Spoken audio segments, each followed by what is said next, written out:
Welcome to JK Tells a Story, where real-life dramas unfold. Sit back and enjoy today's tale. My wife and I work at the same energy company. Victoria is our government and investor relations director. She handles our relationships with state regulatory agencies and major energy investors with her magnetic personality. I'm Marcus, and I head the Geological Survey and Exploration Technology Department. Everything was going well for us. We were both employed, happy, had just finished renovating our sprawling ranch-style home in Plano, and we had two wonderful children, 13-year-old Emma and 11-year-old Tyler. We live in the Dallas suburbs close to our families and have maintained solid friendships.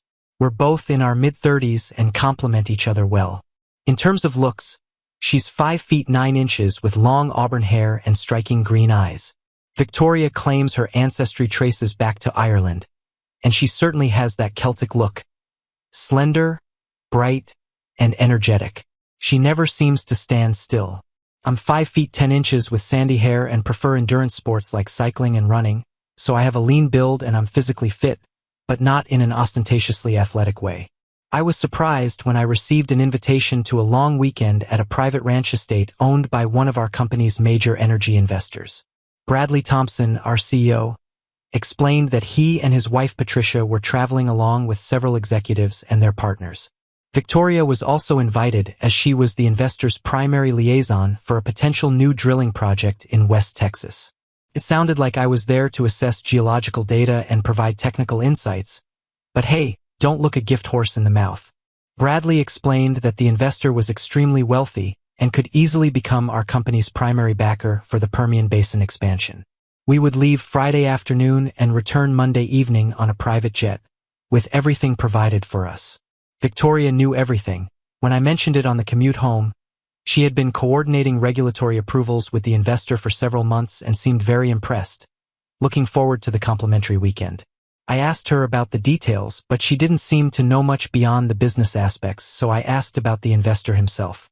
Victoria explained that his name was Harrison Blackwood and said that he was in his mid-40s, looked distinguished, exuded self-confidence, and had built his fortune through inherited oil fields and strategic energy investments across Texas and Oklahoma. She seemed somewhat fascinated, describing him as commanding and influential in Austin political circles, among other things. Great, I thought to myself, he sounds like an arrogant oil baron, but I'll probably keep that observation to myself until after the weekend. 2 weeks later, on a Friday afternoon, we found ourselves on a private jet heading northwest to Montana. The flight took about 3 hours, and I must say I was impressed.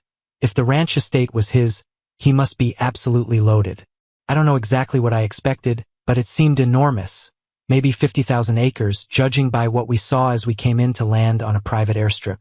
It looked like a luxury guest ranch with the main lodge situated among rolling hills dotted with cattle and oil pump jacks that formed an interesting contrast across the landscape. Victoria was beside herself with delight, and the others weren't far behind. We were shown to our individual guest cabins and then went to lunch with our host on the wraparound porch overlooking the rangeland. I wanted to hate him, but Harrison seemed like a reasonable guy. Victoria even downplayed his appearance. He looked like a successful rancher with silver at the temples and the kind of weathered handsomeness that came from outdoor living and inherited wealth. He thanked us for coming and told us to make ourselves at home. We chatted with the other 3 couples from our energy company and met a stunning brunette named Isabella Monroe, who I assumed was Harrison's weekend companion. Besides the ranch staff, the only guy there who wasn't introduced to us looked like private security and stayed in the background. I wondered what kind of business rivalries Harrison had that even at a secluded ranch he still needed protection.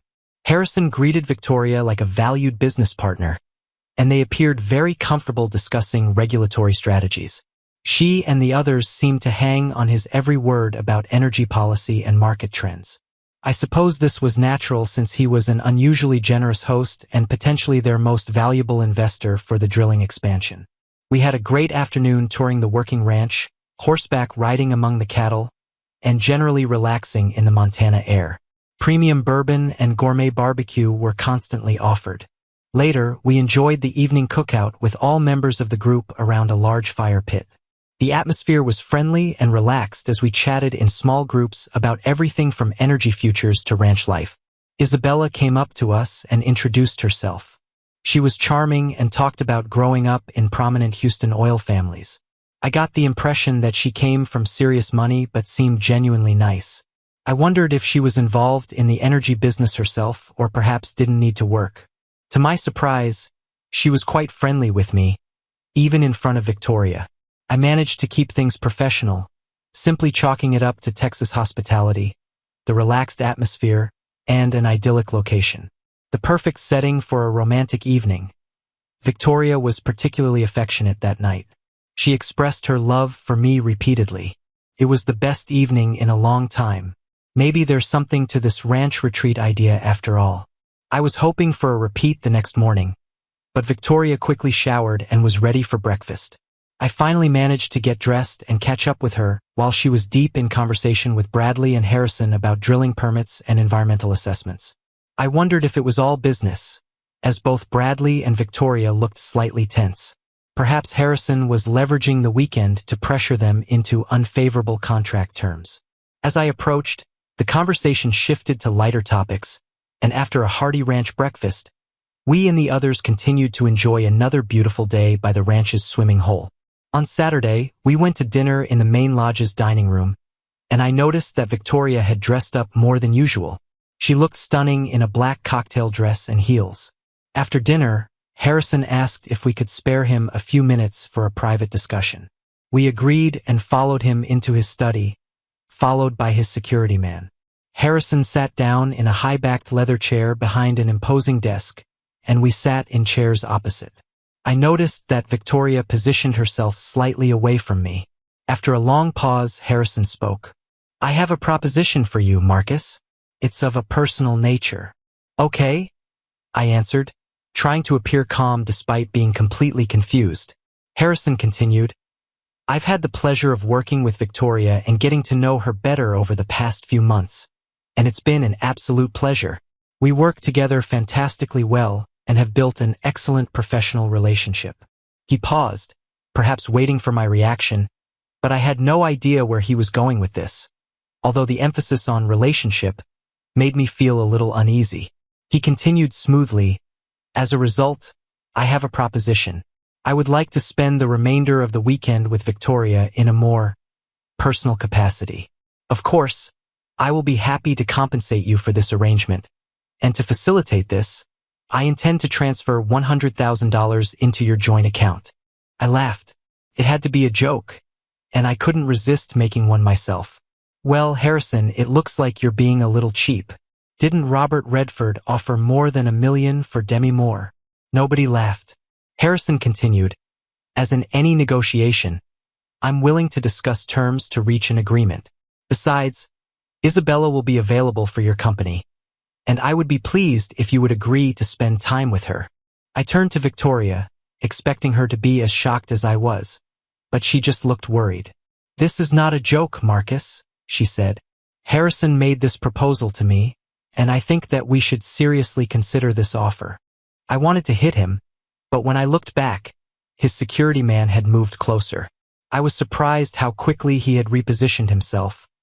I didn't even notice him move. Harrison continued, "I assure you that your wife fully supports this arrangement. Where's the harm? We'll all have an enjoyable time, and you'll be significantly compensated." I turned to Victoria.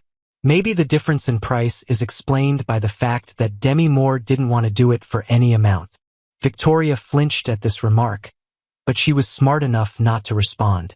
I desperately tried to think clearly but was forced to focus on my breathing, which was becoming increasingly difficult. I looked at the security man. His demeanor had completely changed. He looked alert and focused on my movements, and with good reason, since I really wanted to punch Harrison in his distinguished face. "What's your name?" "Former military. Judging by your bearing." "Jackson Mitchell, sir." "Jake. And I cannot comment on personal matters. And if you made a move toward my employer, I'd have to intervene professionally." Jake's tone was respectful but firm. "Sir." Turning to Harrison, I said, "It's a good thing you brought him.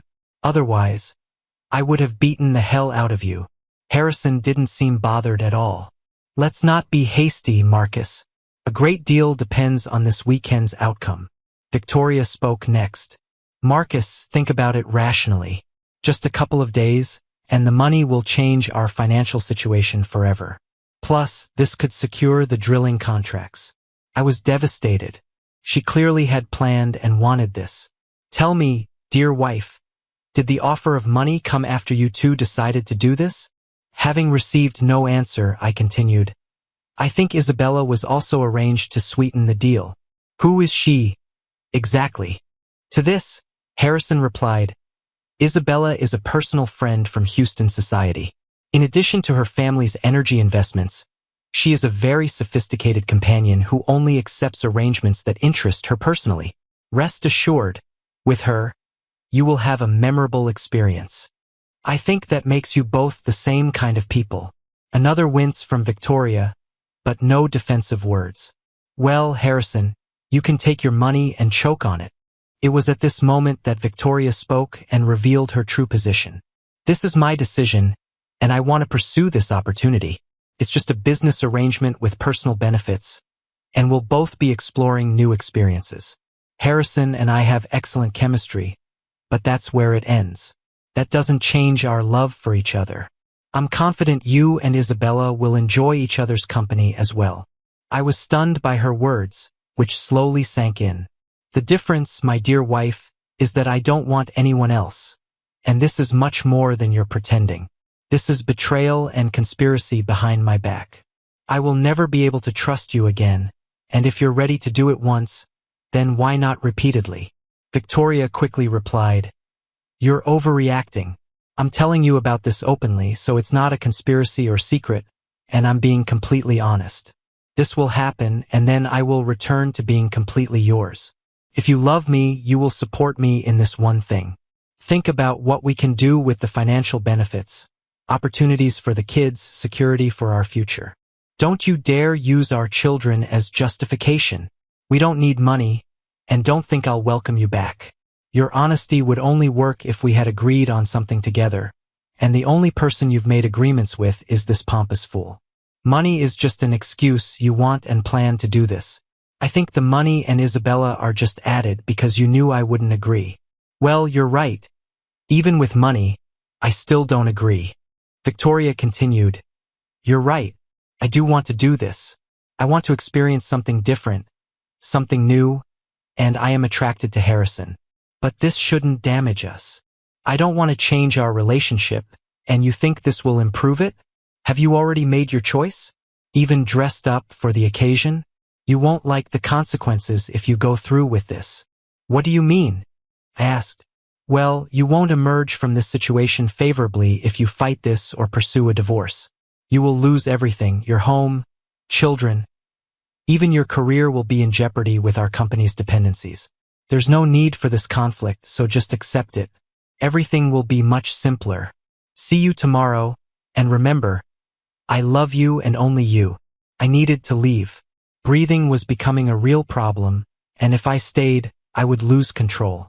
I stood up, feeling unsteady, and staggered toward the door. I heard Victoria calling my name, but I kept walking. As I was crossing the main lodge, Isabella approached me and gently touched my arm, saying that everything would work out. I turned to her. Are you the consolation prize? She walked away with dignity and tact. I kept walking and eventually got outside and walked halfway across the courtyard, but I didn't feel stable. I heard footsteps behind me and was disappointed to see that it was Jake and not Victoria.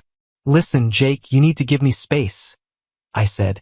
I'd like to, but I need to make sure you don't do anything dangerous. You got any plans? Because I'm out of ideas, Jake replied. Marcus, you don't look stable. Just sit against this fence post, pull your knees up, and focus on taking long, slow breaths, Jake suggested. After a few minutes, I felt more centered. Thank you. I probably had a panic attack, I said. Jake replied, You were pretty pale, but now you look more normal. Speaking of dangerous ideas, is there a way out of this situation? Seriously, you can't leave this property tonight. There are no vehicles available, the pilots are off duty. You might be able to call for transportation, but a cheating wife hardly constitutes an emergency. I'm glad you think she's being unfaithful. She doesn't seem to understand that, and I'm starting to question my own judgment. What should I do? I asked. Because of you, I can't even give him what he deserves, I said. Yeah, sorry about that. I'd like to step aside, but I'd never find work again, Jake admitted. He continued, listen, think about your next moves and develop a strategy. Whatever you need to do can wait until Monday. It's like in the service. Form a plan, stay quiet, and don't reveal your intentions. The problem is that I have no strategy. They seem to have everything planned, and I'll have to endure tomorrow and Monday while you supervise me, I replied. After a long pause, Jake suggested, there's a supply truck leaving early Monday morning with deliveries to town. You can ride along if you want to avoid the plane with everyone else going home. They can't prevent you. No one, including me, wants to be accused of kidnapping or false imprisonment. I can even accompany you. This assignment is losing its appeal. I don't like being on the wrong side, even if it pays well. That would help. I just need to survive tomorrow. Tell you what, why don't we go riding through the ranch tomorrow morning to clear your head of all this nonsense? Besides, you should consider Isabella. She's a remarkable woman, and it seems like you have nothing left to lose, Jake suggested. I'll go back inside. Maybe she'll reconsider, I said. She, of course, did not reconsider, but surprisingly, I managed to sleep, I think from exhaustion. The next morning, I changed into riding clothes and hurried downstairs, hoping to avoid everyone and go riding with Jake. Unfortunately, as soon as I entered the dining room, silence fell. I grabbed some fruit quickly. The conversations resumed quietly. I heard comments about everything being fine, no big deal, she'll come back to normal. Then our CFO, Robert Chandler, approached with his wife. Listen, we've all been through this before. Just let it happen. It's nothing personal. He involves other wives occasionally but then moves on, and he is very generous with contracts afterward, he said.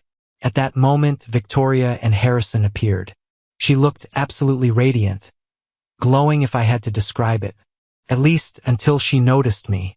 Her smile faded. She released Harrison's hand and came over to embrace me. I held her at arm's length and looked around. God, I thought what a complete fool I was. Everyone knew what would happen before the weekend even started. What an absolute idiot I was. I started to leave. Victoria spoke. Please stay, Marcus. We can spend time with the group and have another pleasant day together. I looked around. All eyes were on me, some expectant, others clearly amused by the situation. No, he paid for you and he can keep you. But before I go, I need to address the group. I believe this weekend has been planned for quite some time, and you all have been aware. So it's only fair that you all hear what I have to say. All members of the group exchanged nervous glances. Bradley and Patricia, I would never have come this weekend if you weren't here. It never occurred to me that you would participate in something so vile. You knew and approved of what he does, like some kind of social club for sick voyeurs. I hope you enjoyed keeping me ignorant. I noticed how they all began to shift uncomfortably. This was clearly not part of their expectations. I actually thought we were friends, and making me feel welcomed so they could arrange everything was a nice touch. And you're wrong, Harrison. This is very personal. So, thank you for your role in destroying my marriage. The fact that you're willing to use leverage over my children is frankly disgusting. I don't allow anyone to threaten my children. Victoria insisted. You're making this too dramatic. It was merely a brief arrangement, a temporary situation that shouldn't shake our foundation. I've already expressed my love. I interrupted. Here comes the first line of defense. Trying to minimize it, are we? I'm well aware you had a strategy for how I'd react, so let's analyze what you had planned. Phase A, we stay here, and you gradually normalize the situation before we return home. You and your accomplices probably even discussed this seriously, addressing the issue on your behalf. No doubt you expect me to swallow my pride, avoid overreacting, and maturely accept the situation. After all, it's just my ego and pride, right? You know it's a losing effort, but it's all part of the conditioning process. Phase B. Once the weekend concludes, you return control to me. We'll be intimate, frequently, perhaps even exploring new activities. Leveraging your new experiences will rejuvenate our relationship and will emerge stronger than ever. I wouldn't be surprised if you've planned ways to seduce me. After all, sweetheart, you can't let my sense of loss persist too long. Victoria glanced nervously at Harrison, indicating that my observation hit the mark. Additionally, we'll have access to the funds he promised. With the earnings from your side activities, we can provide the kids with better opportunities. These words caused visible reactions from several people. If we're still fighting, Phase C activates. You already planted the seed last night. If I really love you, then I should support you in this. For 15 years, you have been a wonderful wife, and this is just one weekend for you. Yes, this may begin to weaken my resolve, but what do I receive after 15 years of devotion to you if I'm treated like garbage? You knew I would never agree, and you approach me with complete disrespect. So, this strategy won't work. Now you're somewhat worried. Maybe you should give me time to cool down. In a week or two, you'll find me drowning my sorrows somewhere, and then you'll request forgiveness. This is Phase D. You actually regret all this. You didn't realize it would hurt me so much, and you never would have done it if you had known. You love me, plead, cry, and all that. I must admit that you have a chance, but then the way you just walked hand in hand with him in front of everyone and looked so pleased with yourself. This confirmed to me that there really was no guilt or regret, only contempt and a desire to humiliate me. Phase D won't work for you. So finally, a backup plan may be needed. Phase E threats. You will take all the money, the house, and turn the children against me. You've already suggested that I might lose my career. Harrison will pay to find you the best lawyers. I will end my life sad, poor, and lonely. You can even threaten to move in with him and live happily ever after with our children. Harrison's head snapped up so quickly that I almost laughed. Oh, God. It looks like your lover doesn't really want your children, baby. Victoria finally found her voice. It's really not that complicated, she began. Why don't we just relax and give ourselves time to think? This is Phase A, Victoria. We've already covered this, I said firmly. So why don't we save everyone time and move to the final result? This is what I was thinking about last night, and my conclusion is that everyone, including the children, would be better off if we divorced. This is much healthier than living in an unhappy home. At the end of the day, you can't be happy if you're doing this garbage, and I'm certainly not happy. You can try to prevent me from seeing my kids, but you know I'm a good father, and that's beneficial for them, and they're old enough to understand. I doubt your family and friends will support you, not after they learn what you did. I don't care about money. It was always about you. Everyone sat in shocked silence, pale as ghosts. Do any of you people have any more advice? Did I miss anything? No? Didn't think so. Oh, and one more thing, Bradley, you can take your job and shove it, but I'll see you in court for wrongful termination if my employment depends on your client having my wife. It seems that this is simply the reason. With that, I walked out. You could have heard a pin drop. Jake followed me as always. As we left, Jake chuckled. Well executed. I see that you took to heart the advice to keep the plan to yourself. I couldn't help but smile. Yeah. Looks like I failed at that approach. Jake actually laughed as we left the lodge. It's fortunate that you remained a civilian. You would never have succeeded in the military anyway. Let's go. Jake grabbed his gear and set off at a comfortable pace toward the stables. After we saddled up and rode for a mile, I was having trouble keeping up with his horse and began to think that perhaps it was a mistake. I heard him call out from ahead about how physical exertion is a great way to distract from mental anguish. My burning muscles seemed to agree. The scenery was breathtaking, and Jake was good company. He switched from asking about me to entertaining stories from his time in the Marines. We spent several hours riding the northern section of the ranch, following ridge trails. We headed to a high overlook at the center. I was catching my breath when Jake suggested we take the direct route back since it's mostly downhill. I could barely keep up with him, but I suspected he was going easy on me. We returned at noon. I was exhausted, telling Jake that until today, I thought I was in decent shape. He was hardly winded but was kind enough to say that I was reasonably fit and that he wouldn't make me feel too bad since he was a physical training instructor in the Marines. I made my way to my cabin. Victoria was not there, and I wondered if my wife was earning bonus compensation. I showered and, finding myself very hungry, headed to the dining room for food, but was again disappointed to find Harrison and Victoria there. Jake was also there, positioned in the background, and I wondered how he managed it. He looked fresh and fully dressed in his security attire. Harrison began to speak with his usual confident manner. "Marcus, my friend, I feel that we started poorly, and I want to apologize. I've never had complications like this before, and I certainly don't want to jeopardize your marriage. It's too late. You've already done it," I replied. "I want to withdraw my request and increase the compensation." With these words, Harrison handed me a document. I opened it and saw a check for $250,000. I stared at Victoria, who looked like she was about to cry, and I couldn't help myself. "You must have been quite impressive to earn that much, baby." Victoria's eyes flashed with anger. "That's not the point.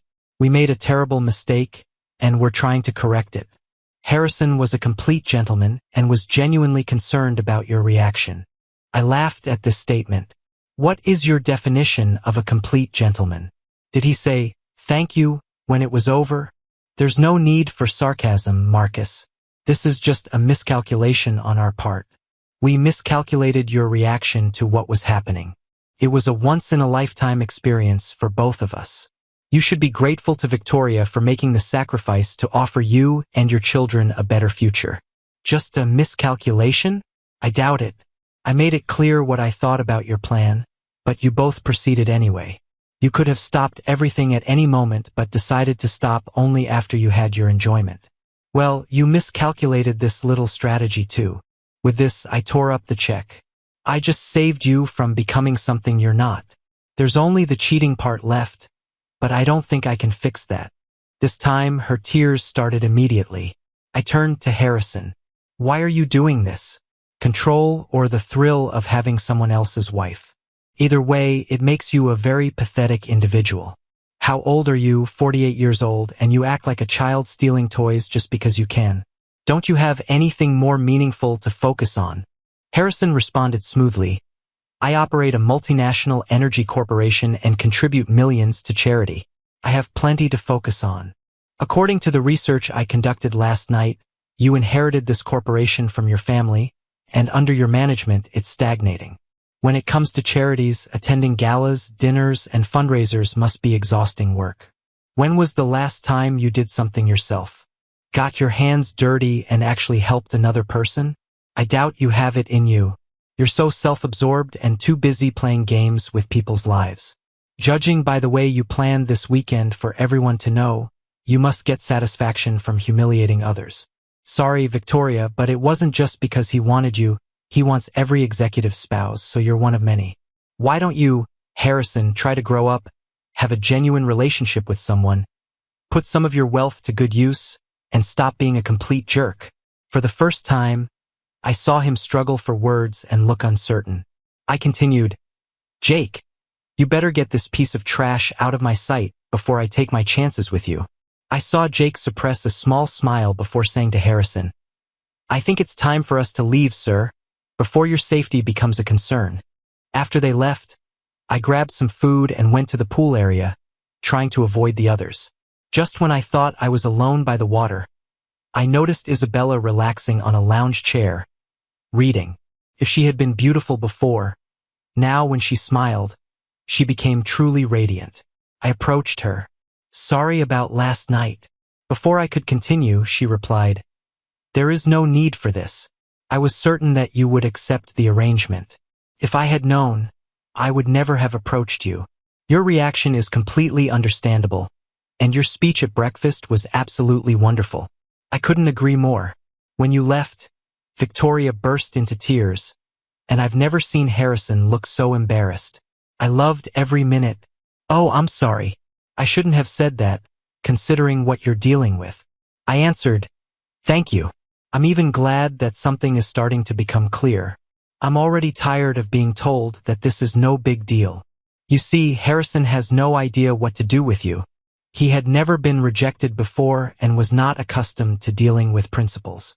"Has he already offered you more money?" "Yes, just before I came down. $250,000. Foolish man. I told him not to do it, but he's used to paying enough until he gets what he wants. He will pay for this, both in business and personally. Isabella was easy to talk to, and she listened intently as I talked about my marriage and children. She was clearly intelligent and well-educated. She expressed surprise that Victoria would do this while in a seemingly happy marriage, suggesting that there had been some kind of unhappiness or unusual arrangement between us. I thought about it. No, it's just an unexpected ambush. She seems to be completely fascinated by this guy. He can have that effect on women. It's all very charming, but there's not much substance underneath, if you know what I mean. We talked more and I felt somewhat better. I think you really love her. Your reaction to the proposals and at breakfast must be breaking your heart, she said. I shrugged. I'm sorry that I was part of this. It's not your fault. I just need to survive one more night, and then maybe I can escape. She smiled again, and it was starting to affect me. Well, maybe I can help with that. Everyone was surprised when I appeared at dinner. Victoria no longer sat next to Harrison. Dinner was relatively normal, although I ignored Victoria's attempts at conversation. When Victoria asked if I wanted to retire early, I smiled pleasantly and said I had other plans. She looked embarrassed, and this embarrassment increased when Isabella came around the table and took my arm as I stood up. We left the dining room together. We walked to one of the guest cottages by the stream. The original plan was to just leave together and give Victoria a taste of her own medicine, but Isabella felt right beside me, very right, and when we talked under the stars, at least some of the disappointment of the last 24 hours faded. I thought about maintaining my principles, my sense of right and wrong, but then I looked at her. I guess Victoria wanted me to be more flexible, and as far as I was concerned, our marriage vows had already been broken by Victoria. I spent a meaningful evening with Isabella. It wasn't just her beauty. She had a calm wisdom about her. Every conversation seemed so thoughtful and perfectly timed. She truly was accomplished in many ways. Surprising myself, I didn't think about Victoria and didn't feel guilty. The painful memory of Victoria with Harrison easily eliminated any hint of remorse. I took the supply truck to the nearest town and then a commercial flight home. I picked up the kids and made arrangements for their time as best I could. I created a vague story about how their mother and I had had a disagreement but that we would work things out, and was just suggesting dinner when Victoria came into the house, pulling our heavy suitcase. The children ran upstairs to get ready, calling out, "Hi, Mom!" Victoria smiled. "Dinner sounds good. If you give me a few minutes, I'll get ready." "I'd rather you didn't join us, Victoria. Like you said, I don't know how much time I'll have with them, so I'd rather we go alone." When I met Harrison, I immediately felt the attraction. He seemed so distinguished, confident, powerful, charming, almost like characters from classic films. It was strange that later, in Marcus's presence, he was none of these things. Our professional relationship led to business lunches and then dinners. It was exciting, I felt energized by it. After dinner, he would walk me to my car like a gentleman, and I almost felt dizzy, but I was determined not to cross any lines and told him about my boundaries. Harrison talked about how some relationships could be more open, and I wondered if Marcus might be able to consider it. When he offered to make this proposal, I thought that the financial benefit would justify it. Bradley supported the idea, and we started making plans for the weekend. The weekend started out wonderfully. I had a great time with Marcus and almost abandoned the whole plan. Harrison said that everything would work out and that I should relax. Both he and Bradley said to expect Marcus to reject the idea initially but to give him time to come around. Marcus reacted completely differently than we expected and planned. The biggest shock was that he actually looked physically ill. I wanted to run after him, but Harrison assured me that everything would be fine. He suggested Isabella would keep him company, so when he didn't return, I thought he was spending time with her. I was relieved, and after months of anticipation, I was eager to spend time with Harrison. As soon as he took my hand, I realized that I was committed. He led me to his suite, and before long, I was completely swept away. Harrison treated me as if I were precious. I felt so special. Despite his age, he was incredibly fit. I was not disappointed by anything about him. The evening unfolded naturally, and he seemed attuned to everything I wanted and needed. The experience was intense and overwhelming. When I came to my senses, he held me close and spoke softly. He was a skilled companion. I was stunned by the feelings that washed over me. Now I was completely captured by the moment. The experience intensified, and as we reached satisfaction together, I felt transformed. Finally, we both relaxed in each other's arms. I woke up in the middle of the night, confused, believing I was with Marcus, shocked to find another man lying next to me. I felt guilty, wondering where Marcus was and how he was feeling. I must have disturbed Harrison because he woke up and held me, and my guilt was soon forgotten when the evening continued. This morning, I was getting ready when Harrison came up behind me. He seemed insatiable. We spent more intimate time together, and I was delighted by the look of desire on his face.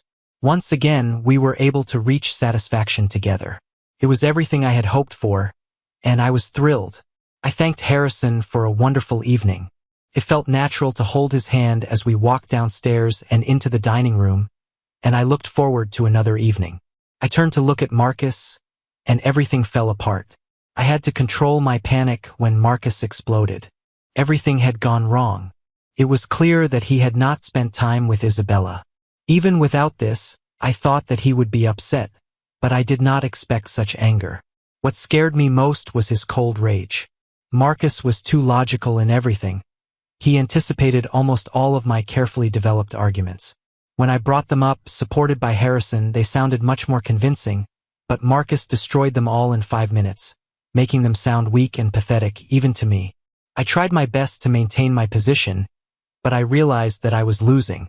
After he left, I collapsed sobbing. Harrison looked uncertain for the first time. When I recovered, I tried to find Marcus, but I couldn't. Bradley and Harrison then proposed the idea of stopping everything by offering more money. When we offered Marcus more money later that day, I was amazed at how things turned out. Harrison's presence had diminished so much that he truly seemed small and insignificant. Before that, his authority was such that I believed everything he said, but now this authority was completely undermined. He had assured me that we could have fun without ruining my marriage. This plan crumbled into dust, and I was no longer sure of anything. I then became irrationally angry, assuming that I would stay on the ranch longer and continue, but was surprised by Bradley's calm but harsh response. "Don't be so damn stupid, Victoria. If you want to have even the slightest chance of saving your marriage, beg for forgiveness. You better be honest and serious in what you say. He doesn't seem like a man who's willing to change his mind." Personally, I can't argue with anything he said at breakfast. I was even more shocked when Bradley told Harrison that they would never have the same business relationship again.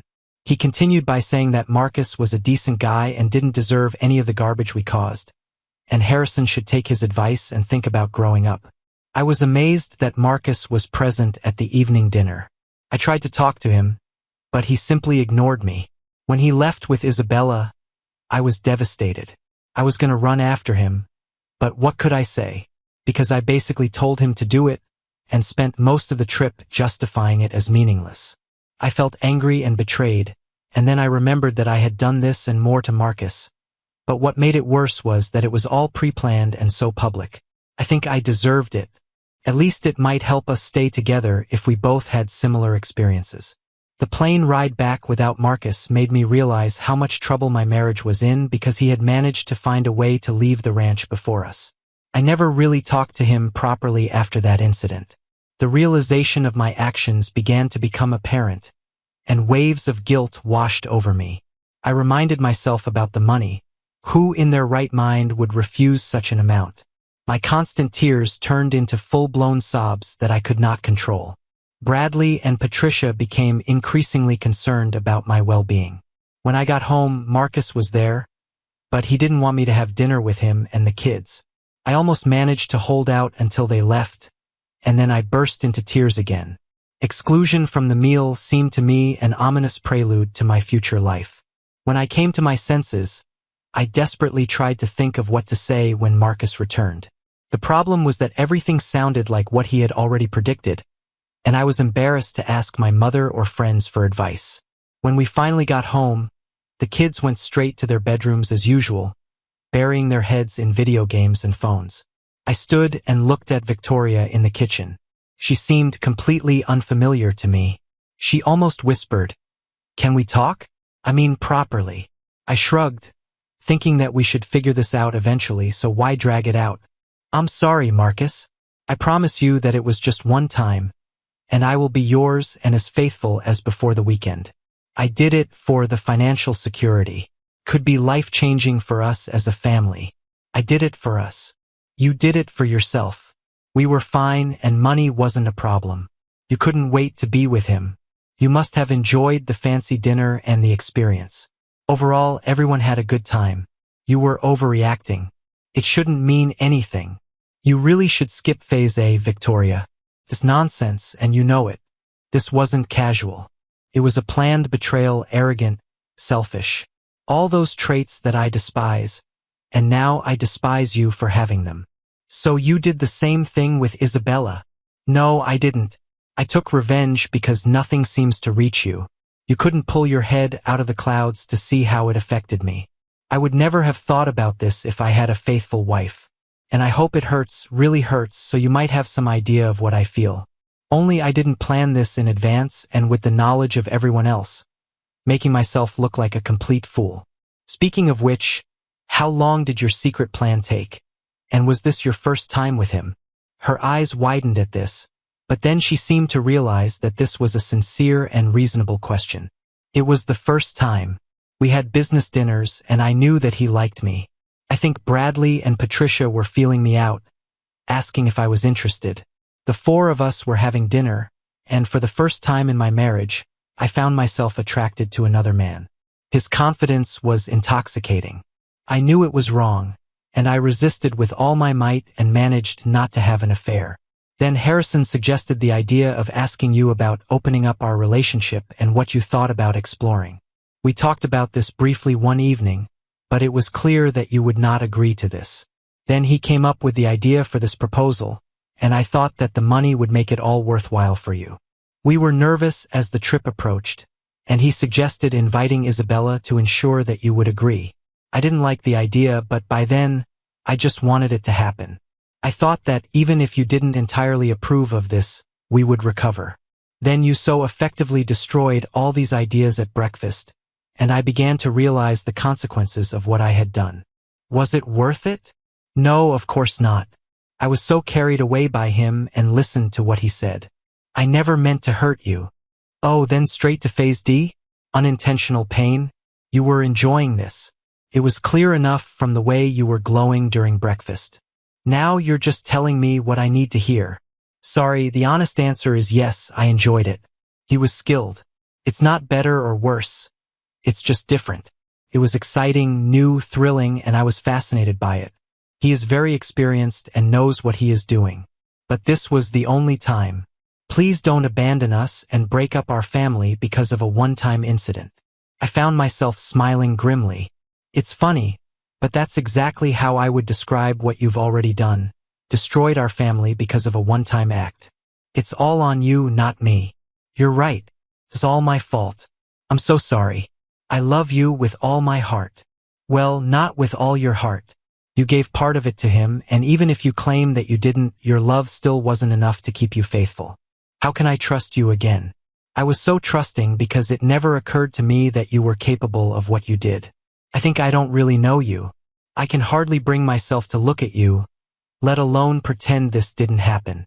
Victoria recoiled in shock. You can't say that. You love me. I know it. I never thought that I could lose you. I agree, you only thought about yourself and your pleasure, and not about me and the children. But sometimes love is not enough. I tried to calm down and move away from scoring points in the argument and anger.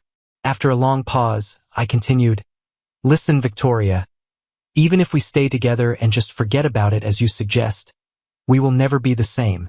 You destroyed the trust and bond of care we had for each other. Remember that more than anything in the world, we cared about each other and the children. We didn't let anyone else get hurt. Marcus, I love you. I made a huge mistake, and I'm ready to do anything to get it back. This cannot mean that we will get divorced. To get your way, you tore my heart out and threatened me. You don't do that to someone you really love." Victoria stared in silence, stunned, not knowing what else to say. "We need to talk about the children. I think that children are better off in separated families than in dysfunctional ones. So from this point of view, the best option is divorce. I agree that you will likely win custody, but don't try to stop me from seeing them. It will be better for you too. They listened to me. You are not very good at setting boundaries." I frowned at the irony of that comment. "And they are already testing you. It will be better for you and for them if I remain in their lives." Victoria nodded reluctantly. "Seriously, Victoria, no matter what happens, don't stop me from seeing our children. Don't alienate me. I am not a bad guy. I treat them well and love them dearly. You haven't seen how determined I can be yet. I will fight you to the end, spend all our money on lawyers, and we will destroy each other in the process." I warned her. She nodded. "I would never do that. You are a great father and they need you. They will want you to continue to take them on trips and help them with all their activities," she said. I turned and looked at her, surprised by the first comment in which I felt that she was not trying to manipulate me or justify her actions. "Be careful, Victoria. You're dropping phase D. Seriously, even though you know who I am, why do this? I can only think that deep down, you wanted us to break up." "God, never," Victoria said urgently. "There is no excuse for this. I became selfish, convinced myself that I could get something more. It seemed to me that somehow I could have both you and him. Why didn't you stop that evening and just leave?" "I couldn't breathe and had to leave. Then it didn't seem to matter much anymore. The fact that you wanted another woman by any means necessary meant that I had already lost you. This conversation killed us long before you went anywhere with him. Perhaps it was all over when you first started planning everything. You spent weeks talking to him and preparing. Letting you go and not forcing you to stop makes it easier to end everything. There is no turning back, and that was the beginning of the end. The marriage was destroyed in less than 4 days. We divorced, fortunately without any need for extensive counseling. I think Victoria didn't want to explain her actions to a therapist. On the one hand, it's a shame. I was hoping someone qualified could show how wrong she was. She did keep one promise, and in the end, we spent approximately equal amounts of time with the children. She even admitted to them that everything was her fault without going into details. They were old enough to understand and often decided for themselves where to stay. They were at that age when parents became glorified taxi drivers and ATMs. I'm biased, but I think they are great kids and handled the breakup very well. Children can be surprisingly resilient. Under the terms of the divorce, Victoria could keep our ranch-style home in Plano until the children were of age and then sell or buy out my share, but I still wanted this for the children, and it allowed them to attend the same school. Fortunately, the decision paid off. By the time the children went to college, Dallas suburban real estate prices had skyrocketed. Victoria had to buy my share, and it was the best investment of my life. How could she afford this? Well, we kept the $250,000 and divided it up in the divorce, and just like with Isabella, I couldn't hold myself to the moral high ground. What can I say? I am a practical person. Either way, it seemed like a small price to pay compared to the cost of the marriage and what was once a happy life. I quit my job, was given a severance package to avoid the embarrassment of a wrongful termination lawsuit, and started my own geological consulting firm specializing in shale formations. Victoria kept trying to get us back together, but I just wasn't interested. So was it the right decision to end the relationship? It was messy, and there were certainly no winners, but the initial threats and consequences did not materialize. I wasn't going to forget or forgive that weekend, and there's something important about looking at yourself in the mirror and liking whoever you see there. Thank you for watching. See you next time. If you enjoyed this, subscribe to JK Tells a Story for more tales.